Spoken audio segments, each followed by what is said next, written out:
When I first became a transformational coach and healer, I would constantly compare myself to others that I thought were more seasoned and hold myself back from a path of teaching and assisting others because, in my mind, I thought I was not good enough. I told myself I had to be perfect and felt less than because I needed to look a certain way or sound a certain way, or so I thought. I remember having conversations with Divine Source about not being ready and able to stand up to my competition. And Source would reply every time saying, "You have no competition. I have assigned you with this mission, and it is unique to you. You are in no competition with no one because only you can do what you do, the way you do, and you just have to do it. Your tribe has already selected you and are waiting. So just do it." I heard that time and time again. Greetings, beautiful soul. I am Sanchia Divine, your transformational guide, soul ascension mentor, psychic somatic, quantum energy healer, and best-selling author of Heal the Feminine, Heal the Planet: How to Heal Your Trauma and Become Empowered. So today I want to talk about something that I allowed to hold me back on my journey, which I'm hoping will show a new perspective on this subject. Comparison is the silent companion of despair and self-destruction. Every time you compare yourself to someone else, you're not just misjudging yourself, you're misaligning with your true self. We are each divinely blessed with unique abilities, gifts, and talents that are encoded into our souls. They are innate. They make us authentic. They are the essence of our soul spark. When you look at someone else and measure yourself against them, you chip away at your own soul growth. You plant seeds of self-doubt, insecurity, and not enoughness. The truth is, no one is better than anyone else. We are all equal in value, connected through the same divine source, yet we are designed to be different. Let's talk about how competition even became a thing. All right? Some of us are born with skills that naturally stand out. Maybe you run faster, sing better, think quicker, or shoot a basketball more accurately than most. Society decided that those skills should be ranked, judged, and awarded. Suddenly, instead of being celebrated for what makes us unique, we were placed into categories, pitted against each other, and told that the highest honor was to be called the best. It became a game of chasing external validation. And that's dangerous because now your worth feels tied to someone else's opinion of you. Comparison and competition aren't just bad habits. They're an institutionalized form of separation, divide and conquer. From the time we're children, we're graded, ranked, and labeled. We're taught to see life as a ladder, always trying to climb higher than the person next to us. This isn't an accident. Systems, industries, and even entire economies thrive when we believe we have to outshine each other to be worthy. It keeps us distracted, disconnected, and doubting ourselves. Instead of recognizing that we're all pieces of the same divine whole, we compare and compete. The more we compare and compete, the easier it is for those systems to keep us divided. Because unity would mean we all rise together. Growing up in New York City, I was a die-hard Knicks fan. I watched them go head to head with the Chicago Bulls in the finals year after year. They'd battle through 7 championship games and walk away with nothing. Jordan and Pippen got the championship rings. The Bulls were crowned the best. Meanwhile, players like Patrick Ewing and John Starks Two of my favorites. Talented, powerful athletes in their own right were left with no accolades, no number one title.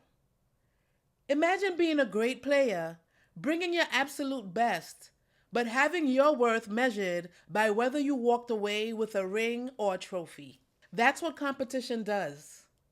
It tells you if you're not number one, you're not enough. But here's the thing, the passions that light us up were never meant to be done under pressure or in the fear of not being the best. Your gifts, your skills, your talents, they were given to you to be expressed in joy, in fun, and in pure love of doing them. When you create, perform, or share from that space, you're not just showing your ability, you're radiating your authenticity, okay? Your authenticity is magnetic. When you approach what you love with joy, excitement, and gratitude, you align with the vibration of divine source and your higher self, your true self. That's when inspiration flows, synchronicities happen, and doors open that competition could never force open. Okay? Pressure and fear shut down creativity. Joy expands it. When you operate from joy, you stop striving to be better than and instead step fully into being the fullest, brightest version of you. And that is where your real power lives. Some people thrive in competitive spaces. If that's you, ask yourself, are you thriving from the joy and love of doing that thing? Or are you thriving from the rush of aiming to beat another? And it's not just sports. We compare our races. We compete over where we were born. We compare our hair, our clothes, our careers, even our spiritual journeys. We compare our zodiac signs, even going as far as people under the same sun sign, competing as far as being born in the better month of that sign. And I get it. We sometimes compare and compete to measure our own greatness at something. But where does it end? We were all created equal in essence, but different in expression. So Source could experience itself in billions of unique ways, right? When you compare and compete maliciously, or even if it's not malicious, right? It's like Source trying to compete and be better than the different aspects of itself.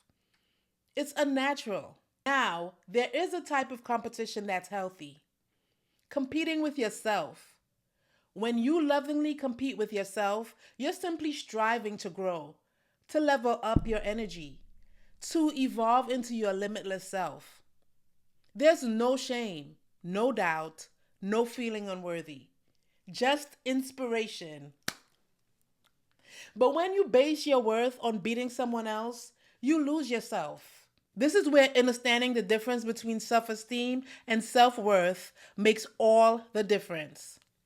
Self esteem refers to your personal assessment or evaluation of your abilities, skills, and traits. Okay? While self worth is knowing you are worthy, no matter what that assessment says.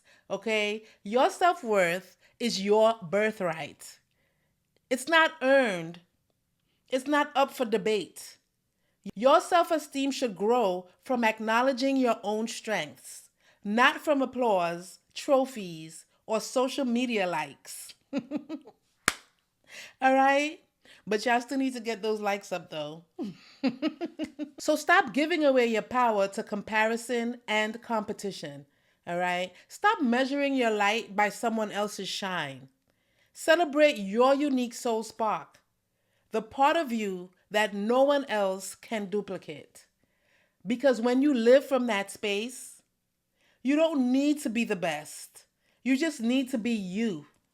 Beautiful soul, if you're ready to stop measuring yourself against others and start living from your own divine light, the journey begins within. True confidence isn't found in competition. It's born from healing the root wounds that taught you to doubt yourself in the first place. You are and always have been worthy. Let's release the shame, guilt, and old programming that keeps you seeking validation outside of yourself. I've walked this path, okay? And I know you can too. But you can't bypass the inner work, all right? You have to go through it. If you're ready to break those cycles and rise into the authentic, empowered, soul aligned life you came here to live, join me in this healing journey. Your ascension starts now.